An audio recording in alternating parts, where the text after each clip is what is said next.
If you haven't heard about Anchor by Spotify, it's the easiest way to make a podcast with everything you need in one place.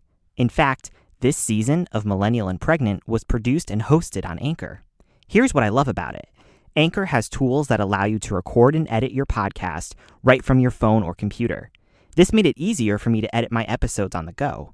When hosting on Anchor, you can distribute your podcast on listening platforms like Spotify, Apple Podcasts, and more. It's everything you need to make a podcast in one place. And best of all, Anchor is totally free. Download the Anchor app or go to anchor.fm to get started.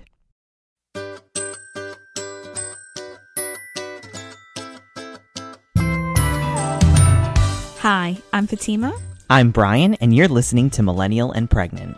As we begin our journey through our first pregnancy, we wanted to share our experience. We pre-recorded episodes for this close-ended series. Spoiler alert, it ends with us having a baby. And if you're looking to get pregnant, are pregnant, or just want to have a good laugh with us, then this podcast is for you. We understand that every pregnancy is unique and has its own story. Here's ours.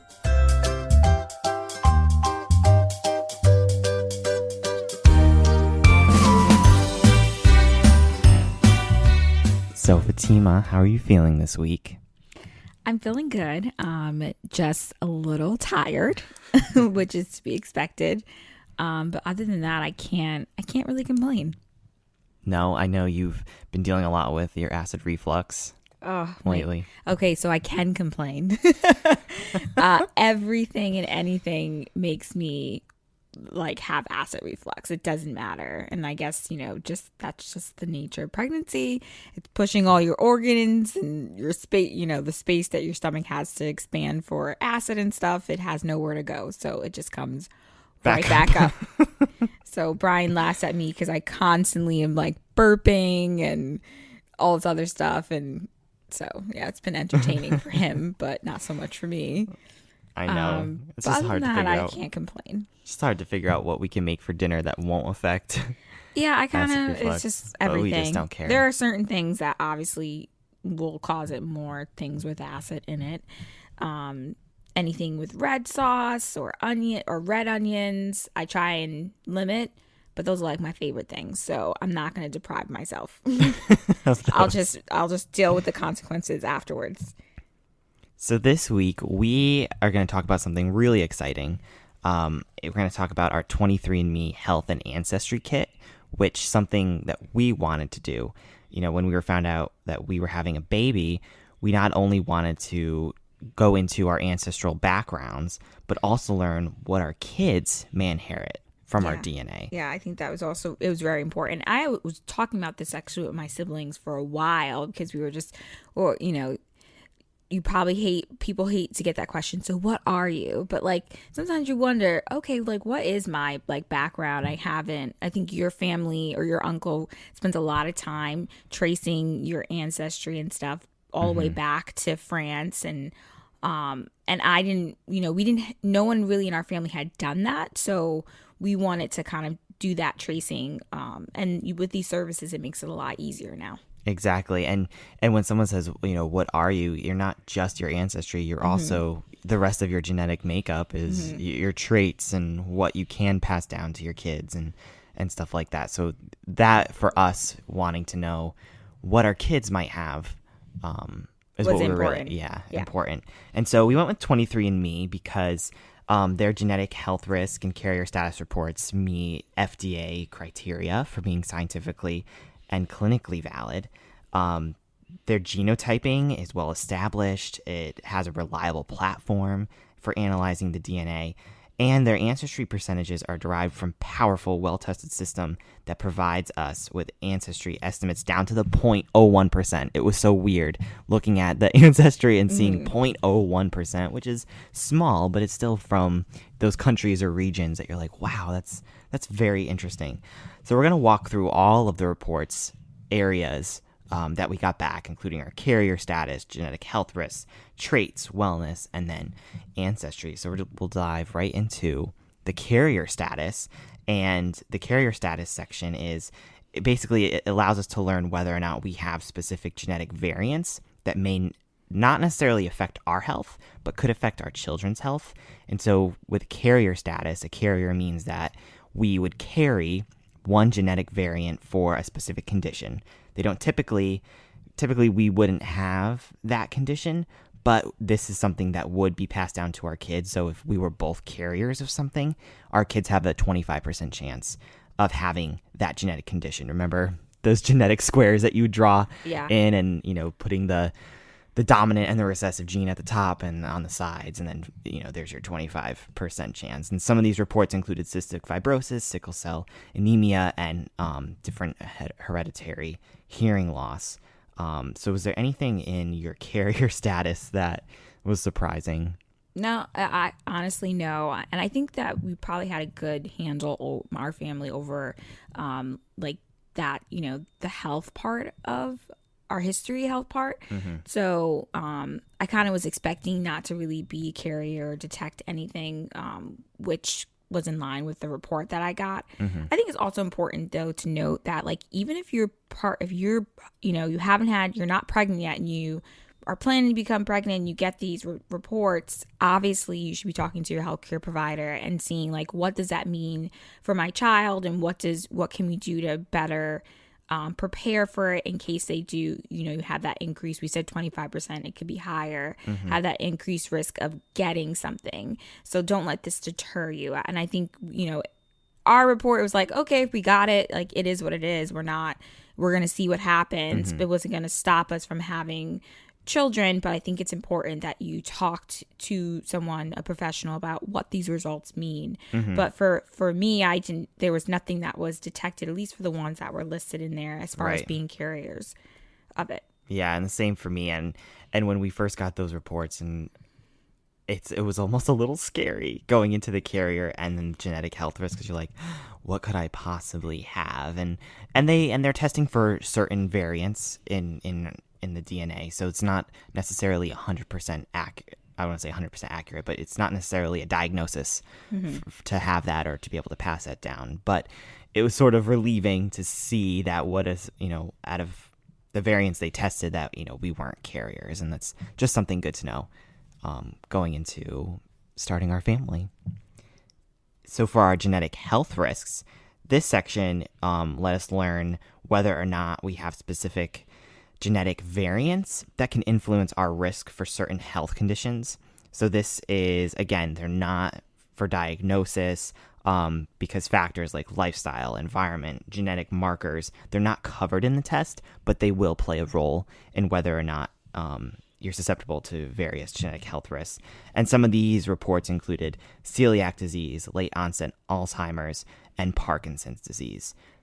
So this one probably scared me a little more than the other ones, because, like, I think it was for the late onset Alzheimer's and Parkinson's. They gave you a warning, which was nice. You know, the site gave you a warning, like, you know, you open this report, you know, what does it mean and stuff like that. Just kind of like preparing you in case you do see, hey, you have a risk of this. Once again, it doesn't mean, I think they make it clear in the message, doesn't mean you're going to get it, but you have a higher risk of getting it. And so it's all about knowledge is power. So if you decide you want to open it, you want to know, then you could possibly, you know, you have a risk. So that means you can take steps to lower that risk, because as Brian mentioned before, there's so many other things that's going to factor in whether you're going to get this or not. So, you know, I think that we both also were pleasantly surprised that, like, we didn't really, nothing came up for the risk. And it also doesn't mean that you necessarily are not going to get it. Right. So, you know, we take everything with a grain of salt, but it's also just nice to know. What I love about the app, and when you open up each report section, it will tell you right away, like, variant not detected under each little report, and you can click each one and learn more about it. But for the ones that are detected, it will show up in like a bluish color. And when we got to this section, that bluish color said, like, open report to read for more information before you actually could see whether or not you were a carrier or if you had, like, that health risk. So when we opened up the genetic health risk section and saw that blue text under Parkinson's, I was like, oh no. But, you know, you just had to read about it before they would tell you whether or not you had something detected. And I only had the AMD, which is the age-related macular degeneration variant detected, which is, it sounded like, yes, that's a possibility because my grandmother has this. And it affects people older than 80 years old, rarely diagnosed under the age of 50. And this report had 2 different common variants associated with it, and what they detected, I was not at an increased risk for this. There is no cure, but like we saw in my grandmother, it can be slowed down, so she gets shots in her eyes. I'm not sure the frequency of that, but to help slow down the loss of her vision, and she's 92 plus. Well, 4. She'll be 92 plus 4. Yeah, she's 96 years she's old. 96. So she's still going strong. Yeah. But this was also common in European descent, which we'll get to in a little bit. But also lifestyle is a factor. Smoking. I'm not a smoker. My grandmother was a big smoker up until she was like 80 years old. But also eating leafy veggies, citrus fruits, nuts, whole grains can help prevent this or slow it down. And then eating healthy fats, olive oil, and then minimizing saturated and trans fats are also important for this. So that was interesting to learn about, and it made sense because I did see it in my family. Yeah. So with the 23andMe, I think that these 2 reports were probably the most stressful and less fun reports that you can get from here. But it definitely was probably also one of the most useful reports that you can get as well. But I think the next ones will be a little more exciting, such as like the traits and ancestry and wellness reports I found to be really interesting to read up on. And it was so interesting that when we got these boxes, there was this little tube in there, and you just had to spit in this tube, and we had to fill up the tube with saliva, and it felt like it was so hard. I know. Brian had to I had to pause. Yeah. I couldn't do it. Yeah. I was fine with because doing you couldn't it. drink water. But in my head, I'm like, watch, I'm going to screw this up. Like, because they're like, I know. You have to make sure it goes to this line. And then, I'm reading the directions so carefully because I'm like, it only said like 3% of the time that they're not able to find anything. And I'm like, I'm going to be that 3%. I just know I'm going to be 3%. So I was happy when it came back that they actually were able to get something from my saliva. Yeah. And then when you got to that line, you're like, do the bubbles in there count as the line? Yeah, or is it so only the fluid? I just overspit. I overachieved on that one. It was fun. But yeah, so the traits, this part was kind of fun. And these are the things that you know about, that you see about yourself, that maybe you feel about yourself. They're the genetics behind your appearance and your senses. They're things that, again, you already know about yourself. Your hair color, taste, smell, facial features. So this was kind of fun. Did you have anything here that surprised you, or it was funny? I guess it also just confirms that how accurate and how much your DNA can really tell you about someone. And when you're watching like Law and Order or something like that, and they're doing the DNA stuff, and they can tell you what makes up this person, is kind of cool. That like now you can see. I mean, I always believe that you could do this through science, but it's just cool to see this in the report. I mean, everything was pretty spot on. No freckles, dark eye color. The weird one was like the earwax type, like whether it was likely to be wet earwax. I thought that was interesting. I'm like, so now every time I clean out my ears, I'm like, is this wet or is this dry? Like, what's happening? Whether newborn hair amount, whether you're going to have likely a baby with hair or no hair. I said it was likely little baby hair. And I had that too. Red hair. So maybe I know baby hair and acid reflux has a thing. Yeah, well, or superstition. Yeah, that's a old wives' tale. Oh my god, I say housewives' tale. Old wives' tale about if you get a lot of acid reflux, then your baby has a lot of hair. So we'll find out. I mean, it might be a combination of hair, but it's also because your stomach has no room to. It's pretty much expand. Next to your lungs at this point. Another funny one was the toe length ratio and whether your big toe was longer. I know. I don't even know if I know anyone whose big toe is shorter. Whether you have a unibrow, no, or widow's peak, which I had no. It just, once again, just confirming. So all my traits, I would have been a big red flag if they said likely to have red hair. Right. Then I was like, ooh, then our kid would have red hair. If like I had some type of trait, even though I got dark hair and Brian has, a reddish tint, that if I also was likely to have red hair, our kid would be a redheaded Annie. I know. Or, sorry, Annie is redheaded, so Black Annie. And then like the freckles one, I was like, I had likely a lot of freckles. Well, duh. Yeah, yep. And then red hair was interesting. It said likely no red hair, which I don't have really red hair on top of my head, but like my beard will come out and you'll see a lot of the red there. So it was interesting that it said likely no red hair. Another thing that I thought was interesting, it said that for the sweet and salty taste, it said that I liked salty foods, but I have such a sweet tooth, so I wonder how it said I preferred salty food over sweet food, which is not necessarily true, but I thought that was interesting difference in, what they could tell from my genetics versus what I actually, do have a taste for. But then our wellness kind of played into the traits a little bit. So the wellness section it's looking at your DNA and how your DNA affects your body's response to diet, exercise, sleep. And some of these reports include deep sleep, lactose intolerance, and genetic weight. And so some of these actually a little surprised me, with like the lactose intolerant. Like it said likely to be tolerant, which I'm not at all.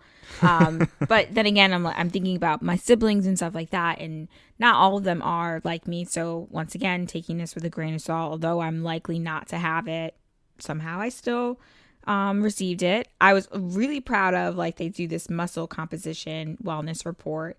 And so a lot of my muscle composition was common in elite power athletes. So, and I was not. And Brian's not. But if you see us out in the field playing a game, Brian's definitely going to probably beat me in it. However, I think it just means that if I just would have put a little more effort into it, I probably would beat him, and I'd probably be a much better athlete. You could have been an Olympic athlete. Exactly. When I ran in college or in high school, I was pretty good. If I would have just kept up with it, maybe I could have been in the Olympics. I just didn't have that. Had I known this report before, I would have been like, I was given a step up I was given an advantage to be an athlete, and I should have taken it. So, lesson learned, I should have done this report a lot sooner.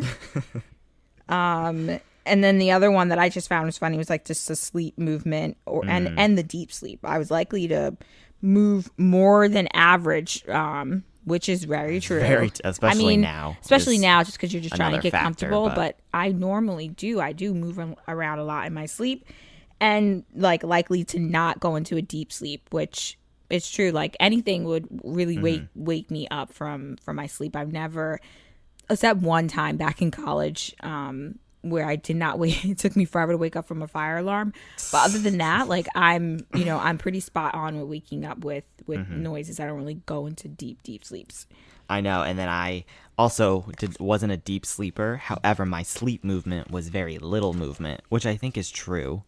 I'm not a light sleeper, but I'm definitely not a deep sleeper, but I could probably sleep through things like fire alarms in our residence hall. Just as long as he doesn't sleep through the baby crying, I'm good. Yeah.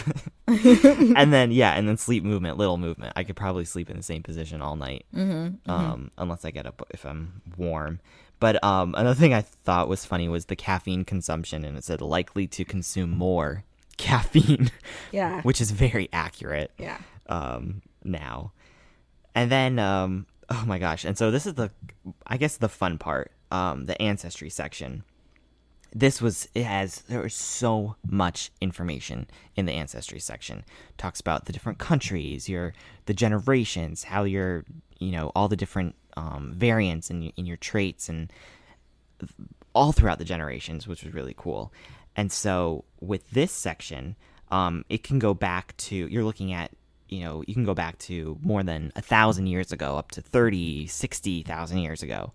And so this is where you're going to discover the story of your ancient ancestors, origins, ancestral background. And right now they cover 150 regions worldwide.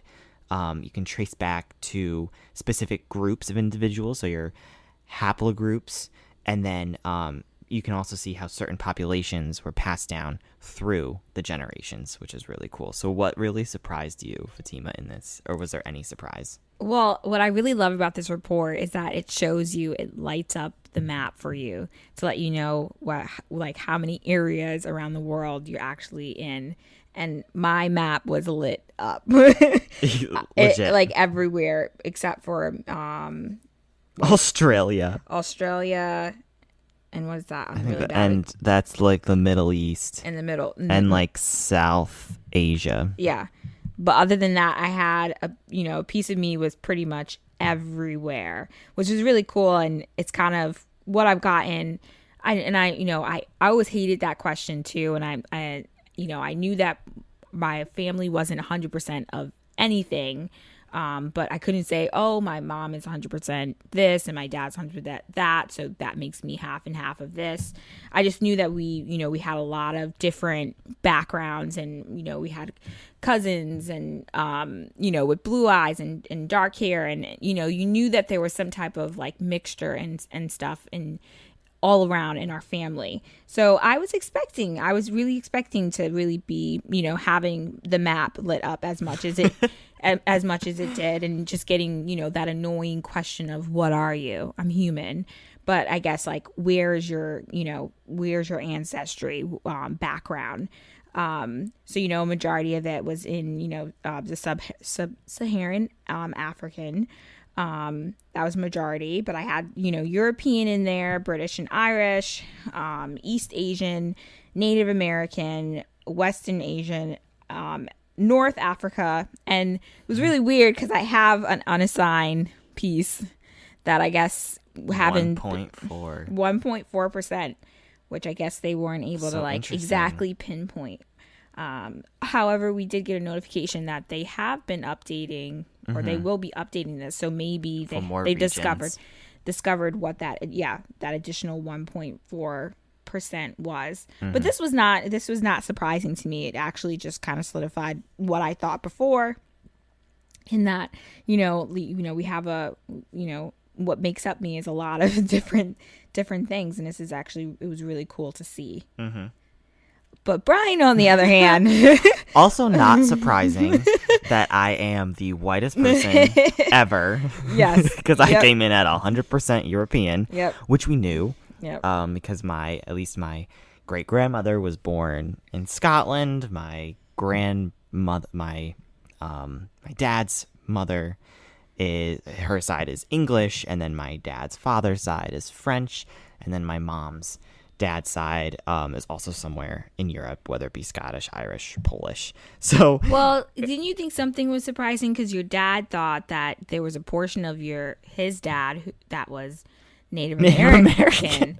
That's a stupid story. He thought that, in our family, like one of those. But he really thought so. Like generations ago, our ancestors from when they came over from France, may have been.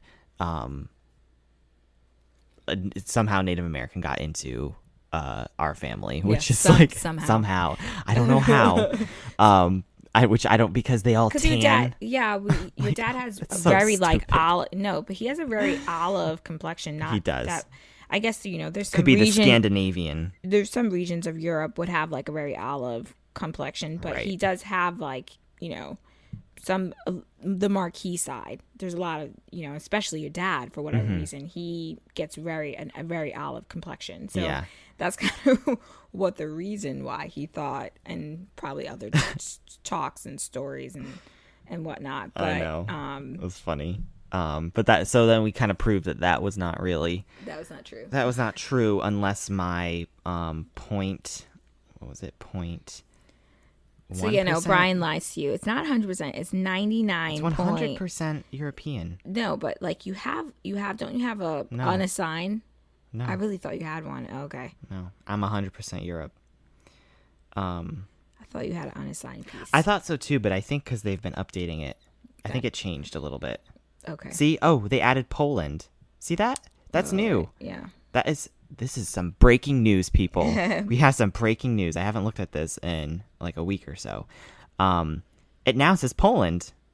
And it says, and look at that, it says British and Irish. So in my 100%, I am 61% British and Irish. But underneath that, they say Ireland.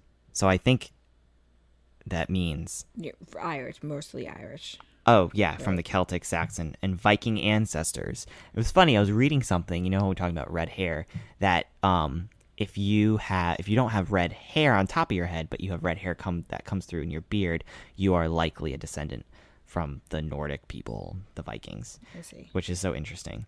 So yeah, I'm 61% British and Irish, and they put Ireland, and then the Eastern Europe, Poland, 6%, which was my mom's father's side. Yeah. So that's just breaking news. All new you information. You thought that too. You're like Polish. Yeah, I was like, where's the Polish? And I thought that was the Eastern European. But yeah, there was like a 0.1% or 0.01% unassigned, and it's no longer unassigned, which is really cool. So another part of this, which was really interesting, is the maternal and the paternal haplogroups. And so this is basically everyone is traced back to Eastern Africa. And it was really cool to see how the group that you're assigned to, how they kind of traveled around the world.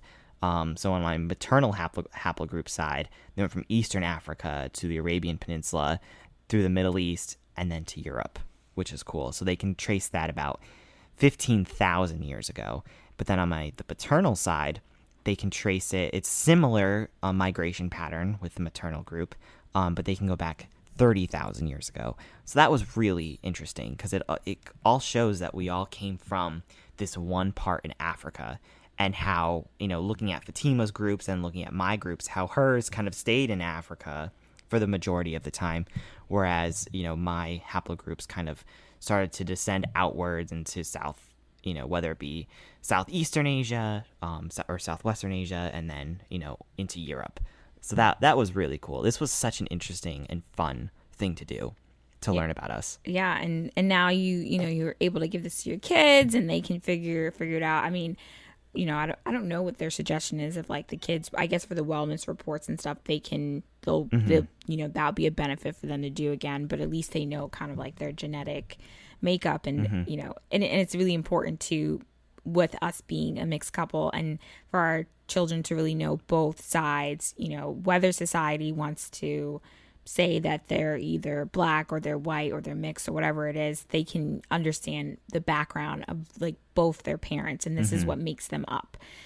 So I think it's important for their own identity purposes to know, like, who am I? Like, what makes me me? And it was so cool, at least in some of the reports, if you have your parents do it and then you set it up like, these are my parents, and with their genetic results, it will break down which traits you got from your parents, which I think was really cool. And I might ask my parents to do this. Yeah, which is kind of cool. Like, it could be a good Father's Day or Mother's Day gift. Yeah, and then have my sister do it too, to see like, what traits she got, because we look at each other and we're like, oh, like, you look like Dad more. You look like I'm told I look more like my mom and my dad, and then like the different traits that come into play. But it was so cool and so interesting, and I would totally recommend this to anyone looking to learn more about their ancestry, but also take a look at their health reports. And they have a few more health things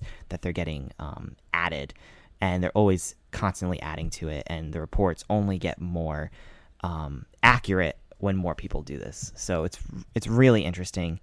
Definitely check out our blog post on our 23andMe experience for just more information we'll go into, and we'll try to screenshot those world maps, since Fatima is like lit up like a Christmas tree, and mine is just Europe. Nothing wrong with that, though. And there's nothing wrong with that. But, thanks so much for listening, and we'll talk to you guys next time.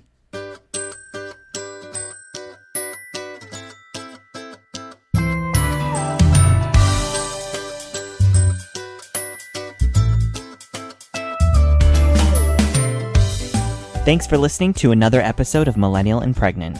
Please subscribe to this podcast so you don't miss another episode. To follow our journey in real time, head over to liliesandloafers.com.